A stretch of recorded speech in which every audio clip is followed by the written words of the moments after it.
ಸಂವಿಧಾನ ದಿನಾಚರಣೆಯ ಒಂದು ಪೀಠಿಕೆಯ ವಾಚನ. ಇದಕ್ಕೆ ತಾವೆಲ್ಲರೂ ಕೂಡ ಬಲಗಾಲನ್ನ ಮುಂದೆ ಚಾಚಬೇಕು ಮತ್ತು ಬಲಗೈಯನ್ನ ಮುಂದೆ ಚಾಚಬೇಕು. ನಾವು ಹೇಳಿದಂತೆ ತಾವೆಲ್ಲರೂ ಕೂಡ ಹೇಳಬೇಕಂತ ತಮ್ಮಲ್ಲಿ ಒಂದು ವಿನಂತಿ. ಭಾರತದ ಸಂವಿಧಾನ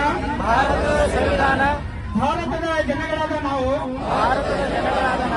ಭಾರತವನ್ನು ಒಂದು ಸಾರ್ವಭೌಮ ಸಮಾಜವಾದಿ ಸರ್ವಧರ್ಮ ಸಮಭಾವದ ಪ್ರಜಾಸತ್ತಾತ್ಮಕ ಗಣರಾಜ್ಯವನ್ನಾಗಿ ರಚಿಸಲು ಮತ್ತು ಅದರ ಸಮಸ್ತ ನಾಗರಿಕರಿಗೆ ಸಾಮಾಜಿಕ ಆರ್ಥಿಕ ಮತ್ತು ರಾಜಕೀಯ ನ್ಯಾಯ